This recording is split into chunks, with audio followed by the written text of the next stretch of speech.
Epidemiology in the Dock, Part 3.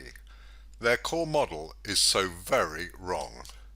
SEIR is a core epidemiology model appropriate to COVID-19 as it has the E element for exposed to handle viruses with an incubation period. That is the only thing it has going for it. Note to censors, we use only government data. If you have a problem with the results, speak to the government. We've identified two core problems, actually three, with the SEIR models being you put in the total population, that's the number of people infected. Number two, they get infected exponentially, utterly contradicted by real-world experience and by e.g. logistic population growth, another epidemic model. We've also identified a third problem, massively ironic and damning in the light of social distancing and lockdown. The model has no concept of distance. The rest of the susceptible population is right there, available to be infected.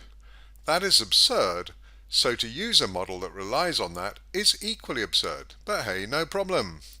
We need a scary pandemic, and a model that ignores reality as well as the first two ignoring reality fits the bill perfectly. In fact, whatever arcane value epidemiologists think they've got out of the SEIR family of models, they were working with a ticking time bomb, just waiting for someone to realize that it was the perfect unrealistic model to create an artificial scare, and someone finally noticed and took advantage. The bitter irony of the complete absence of distance in the SEIR models is of course that distancing is at the core of the government policy.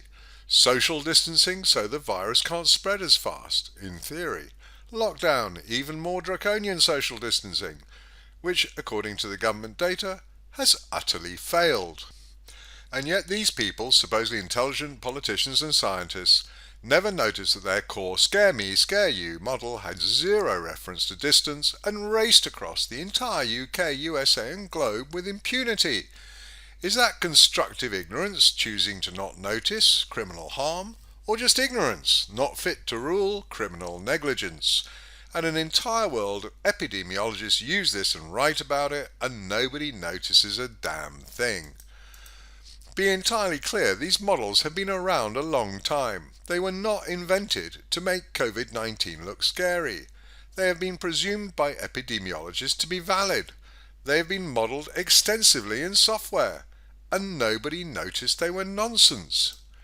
It is the biggest failure of the scientific method that I can imagine, and we are paying the price. What, as someone pointed out to me, is the essence of the scientific model? Science is not about building a body of known facts. It is a method for asking awkward questions and subjecting them to a reality check, thus avoiding the human tendency to believe whatever makes us feel good. Sir Terry Pratchett, The Science of Discworld. The citation I found didn't include the Sir, but hey, he is, and he's a decent guy it seems, so our pleasure to include that, Sir Terry. A reality check. Absolutely. What was the first thing we declared in our March 24th presentation? First, as in one of our original points, which still holds true today. Two things, in fact, as I've already highlighted in earlier parts of this video. Reality check. 3085 dead in Hubei, population 59 million. Fine, do whatever they did, and that's 3,441 or whatever for the UK. Reality check. March 22, over in Korea, 104 dead, population 51 million. For Christ's sake, and they didn't lock down. As they pointed out, they respected their citizens too much for that. Reality check. Original China CDC figures. Age 10 to 39, 0.2% risk of death. 40 plus, 0.4. 50, 1.3. 60, 3.6. 78.0 and 80, 14.8%. Even if the virus risk was this, age 10 to 39, 0.2, 40 plus, 0.4, 50 plus, 100%, 60 plus, 100%, 70 plus, 100%, and 80 plus, 100%, it would leave society intact. Simple, brutal, but true. 4 in 1,000 for the under 40s. That's all you need to know, that lockdown is insane for under 40. This was never an existential threat to society. Reality check. Risk of dying from non-virus causes at 18.02% versus COVID-19 0.4%. 45.2% versus COVID-19 1.2%. Close enough. 75, 2% versus COVID-19 12%. And you have to catch the virus to have those figures apply. And be a case sufficient symptoms to warrant treatment. And even if everyone was infected, call it 20% cases, and even in Britain with its dodgy numbers, C19 is just like life. There's a risk of dying, and it's about the same, it seems. In fact, we showed this, working on Hubei figures, 3441 deaths, even at 10 times that, roughly today's claimed UK deaths, normal life is still tens of times more dangerous. And no, we're busy debunking epidemiology. We may do deaths later, maybe. Normal life, 91 times more dangerous at age 18, 444 times at age 45, and 218 times at 75. So let's do a reality check on the SEIR model. Spread with beta equals 1.15. That's Ferguson's 2 times in 5 days. Time for incubation, which is 1 over m or sigma, 8 days incubation. Time for disease, 1 over g or gamma, is 12 days diseased. Number of population, 66 million. Don't sweat the left-hand side, they're just parameters I need to put into the SEIR model. The figures on the right look reasonable. R0, by the way, of 14, according to Wiki, R0 equals beta over gamma equals 1.15 over 1 over 12 equals 12 times 1.15 equals 14. Whereas according to COVID-19 minus r-r0.com, it's 1.3. Bit of a disconnect, isn't there, between the model and reality? And the UK government has the balls to post this on its SEIR website. The impact of false information. When shared, false information can take on a life of its own and have some serious consequences. Tell me about it. It can lead to health scares. Oh gosh, yes, like COVID-19. False accusations. Gosh, yes, lockdown. And potentially damaging hoax stories. Yeah, COVID-19. Recently, there has been a lot of this kind of false information about coronavirus, and we've been generating it. It's not always easy to spot. Actually, it was very easy. So use the SEIR checklist to make sure that you don't feed the beast. Well, I haven't checked, but I'm sure the government has listed all its own press releases. That makes me want to bin the video and just drive my car into 10 Downing Street.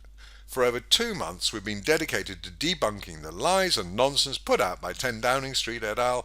To the point that it turns out even official epidemiology is BS.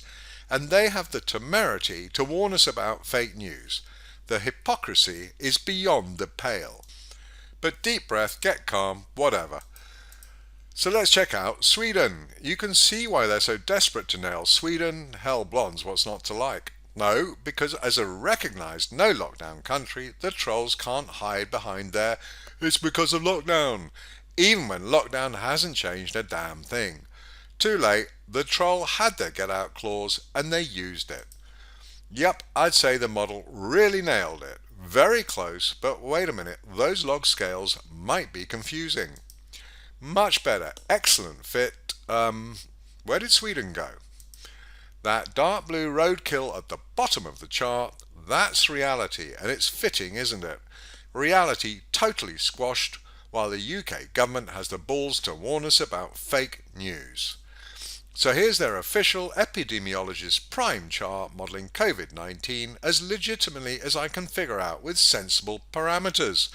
Everyone's infected and reality doesn't even show up. Yep. Now I jumped a step, probably because of that UK stuff a friend sent us, because we really now need to deal with an issue. The SEIR model and the CDNT model don't really match, not directly. We do charts like this. Yeah, there's a lot. But the main thing is here, cases and deaths, C and D, new, daily, and total cumulative, N and T. So you get 4 lines. C.T, total cases, blue solid. D.T, total deaths, red solid. C.N, day cases, blue dotted. D.N, day deaths, red dotted. The SEIR model has susceptible, not shown, boring, you ain't got it, we get it. Exposed, infected, not infectious. Infectious, and recovered. What are we used to? Cases and deaths. What does the media use? Infected, testing, cases, deaths, hospitalized. Cases used to mean somewhat, wow, yeah, you got it, let's hope it's not too bad, and rapidly became confirmed cases. Fair enough. Then testing came along, already present for confirmed, but yeah, you got a fever or symptoms, makes sense to check.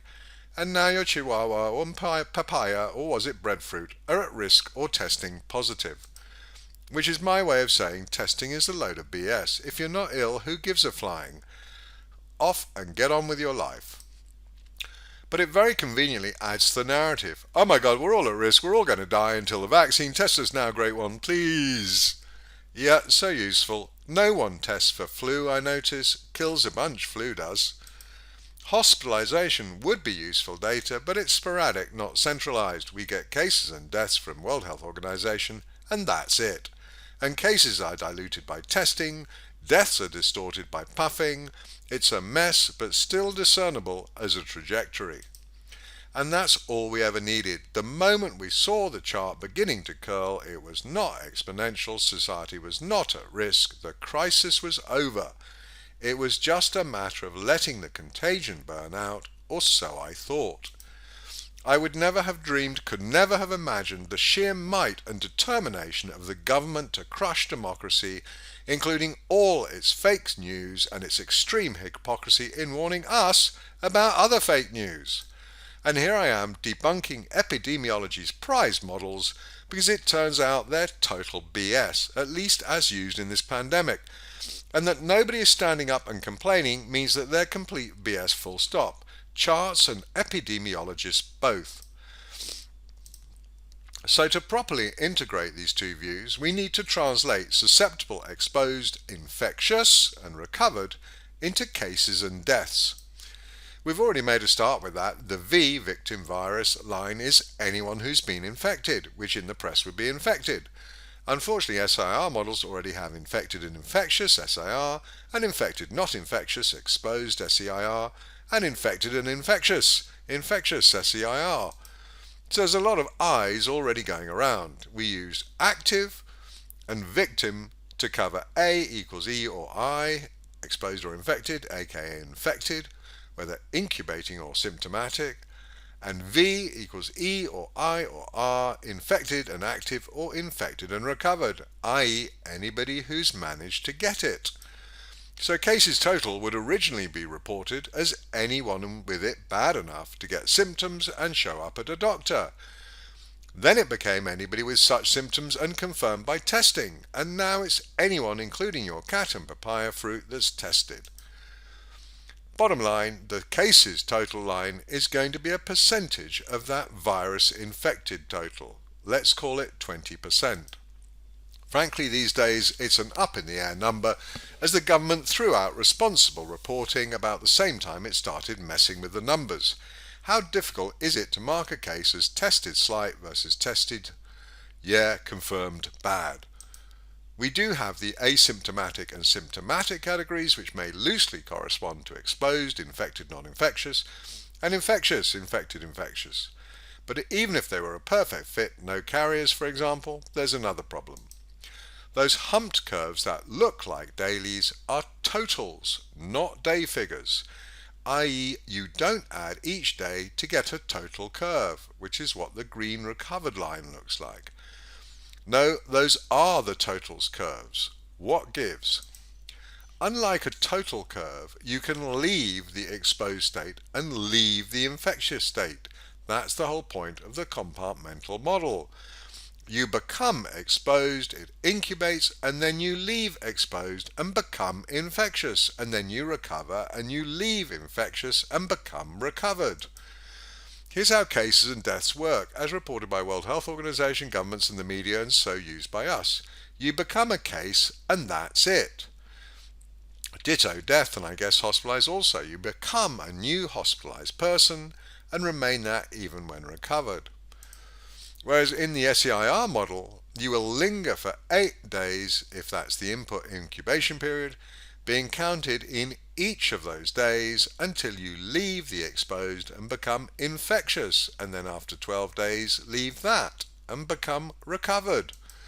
So the recovered is the only total that doesn't fall, because it defines the endpoint of the SEIR model. Guess what? You could have SEIRS and become susceptible if you lose immunity. Naturally, scientists are discovering that we may lose immunity quite quickly, so yes, you couldn't make it up. You're going to have to be scared of COVID-19 full time. The good news is people get bored. In 20 years' time, people will look back on the being scared of COVID-19 like we look back on flat Earth, which never existed as a meme. People have known the Earth was round for a long time. Or whaling being heroic, or burning witches a safe practice. In fact, that last does seem somehow opposite, a bizarre and false dogma designed to scare people, and the threat was right there amongst them. COVID-19 agenda, the modern witch burning, seems opposite somehow. But not to digress, so R is recovered and it's a proper non-declining total. But it isn't the total for cases, because once you're exposed, you're a case in the modern testing sense, and you're definitely a case when you're infectious. So we should at least include I and probably E, which demonstrates the validity of the ancient wisdom. I before E except when it's C. So V equals I plus E plus I plus R, and C equals 20% times V equals 20% times E plus I plus R. Add a nice dashed blue line for 20% of V to get C cases per SEIR and our chosen 20% factor, and it shows up nicely. 2 million cases in Sweden by 30th of April. Wow, scary. And where's the real Sweden? Still buried, crushed at the bottom. How many cases has it had by now? Well into its punishment regime? 37,000. Yep. And there's SEIR and SEIR et al. In a nutshell. Population 9.8 million, 10-ish. Cases percent of infected, 20%, so 20% of 10 million equals 2 million infected. Who needs a model? That's the absurdity of these SIR, SEIR, SIRD, SHIT models in a nutshell. They're not problem solvers or calculators or analyzers. They're parrots. Can you imagine going to a doctor and she goes, "What seems to be the problem?" "Well, I have a lump in my breast." "Ah, I see. Well, you have a lump in your breast. That will be $200. Are you sugaring me?" Yet that's all these models are doing. That and giving you some pretty humps, but if I wanted pretty humps, I'd just leave that thought and move on to the next topic. It's a farce, and it's being passed off as science. SIR, SEIR, etc. are no more than charting tools being passed off as answer givers. No, you gave it the answers when you said N population equals 9.8 million. It just parroted back 9.8 million infected. You gave it the answer when you said 8 days incubation. It just drew a nice 8-day hump, which reminds me of a time in Bangladesh but I digress. You gave it the answer when you said 12 days disease. It just drew a nice 12-day hump, and I'll spare you my New York supermodel ball story. Okay, I made that one up. You converted it to cases by specifying a 20% case level. It just gives us a nice dashed blue line. And guess what? We can add a 1% death rate. And what do you figure it'll do? Gosh, deaths will be 1% of infected. So let me guess. Yep, 98,000. Wow. Want to see deaths? Here it is. It's the red line crushed at the bottom, just above the real Swedish cases crushed at the bottom. Yep, very scary. Well, we know the answer to that. Log scales. Here you go. Doesn't look so bad, except of course the SEIR model is nothing but straight lines up, then straight lines across, nothing at all like the relatively smooth and natural curve of G, the real world.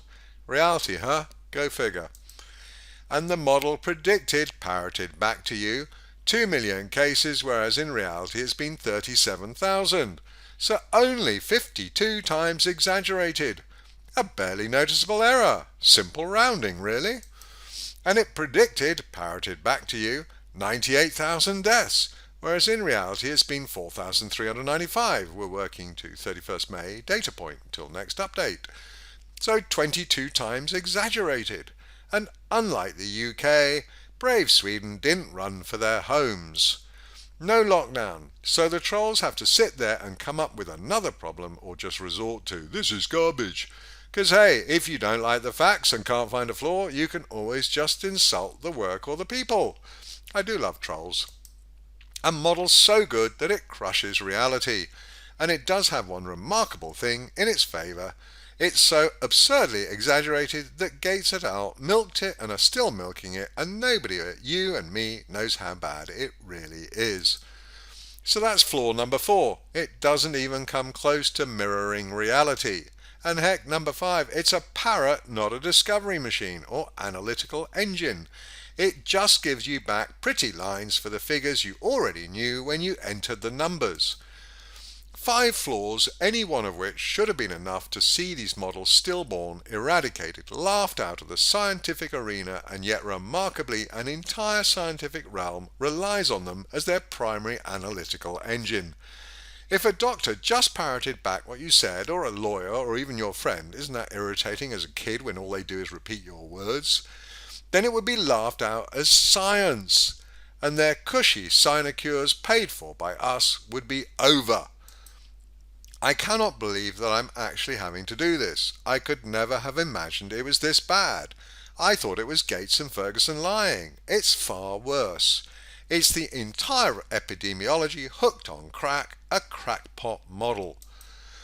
That isn't even a model. It's a graphics engine, for Christ's sake. Put in the numbers, it gives you pretty charts. It does not tell you anything you didn't know already. Population 9.8 million, infected 9.8 million, cases 20%, cases 20% of 9.8 million, deaths 1%, deaths 1% of 9.8 million. Why bother with the model? And that rather answers itself. Can you imagine if the UK CMO had stood up and said, well, I put the population of the UK into PowerPoint and said everyone would be infected and 20% would be badly infected and 1% would die, and here's my picture. The first question would be, what the... Then it would be, where did those numbers come from? Your noddy-doddy land imagination? Apparently yes. And the whole thing would have been a government-rocking scandal. Instead, because it was the model, the mysterious black box that only arcane and expert epidemiologists could possibly understand, it was accepted as fact, and we lost democracy and went into lockdown. And even I shied away from their model, assuming it must be good and that Gates and Ferguson had lied. Yep, I was scared of those differential relations that define it, till I realised, hang on a minute, it's just today's cases equals total cases times 3. You get the idea. It wasn't hard, it just looked scary. But we'll do that another time. For now, here's the 5 fatal flaws that mean these models should have been laughed out of science as the most shameful absurdities not fit to share hall space with true genius like string theory, electromagnetics, quantum theory. This is snake oil, not science. 5 fatal flaws of the SEIR family of models. You put in the population. That's the 100% infected, by definition. The infection rate is exponential. No virus is exponential. The model has no conception of distance. The whole population is right there, ready to be infected. It doesn't come close to reflecting reality. Even for punished Sweden, it's off 50 times in cases, 20 times in deaths. It's a parrot, not an answer discoverer. More of flaw number 1, every key answer is provided by you, the user. You know what scares me the most? Daring to question the models might be even worse than daring to question lockdown. Gosh, can't have that, bye-bye. No more channel. But am I wrong? This isn't nitpicking and it's not rocket science. It's pretty fundamental. If the reason we were threatened with 53 million infected is because when you put 66 million in it, it automatically spits out 66 million. Hang on. Yep, the model is even worse than the famous 80%, but there's a figure you really need to see. But enough for now. The tragedy isn't that the SEIR models are inappropriate. Y equals 2 times x is a perfectly good model for something, maybe teaching your kids arithmetic or algebra. The tragedy is that an entire world of scientists, renowned epidemiologists, virologists seem to think that the SEIR family models are oracles. The way that, e.g., a finance calculator gives you the answer as to how much it will cost you to own that car. The SEIR models are not oracles. They give you answers you already knew. Population 9.8 million. Infected 9.8 million. Cases 20%. Cases 20%. Deaths 1%. Deaths 1%. Pretty lines, curves and charts and nothing else. You have to decide what the answers are, and then you get to tell the world how scary that is, instead of telling the world how stupid your model is. Well, you are for believing it, unless you're smart enough not to believe it, just to use it. Are we done? Not even close, though how deep we bury the knife before we get bored, I have no idea. I had no idea the official world of epidemiology would be so absurd. I have no idea how much time I'm going to spend debunking it. But hey, it got us into lockdown, ended democracy, and has left us with stupefying absurdity in every store in our daily lives. So yeah, I've probably got the time and energy for one or two more at least. I'm Andrew Mather, a 60-year-old Brit, mathematician, financier, technologist, husband, biker, pilot, healer, whatever. Feel free to get in touch, Andrew at peerlessreads.com or andrew@amather.com. Either should get to me.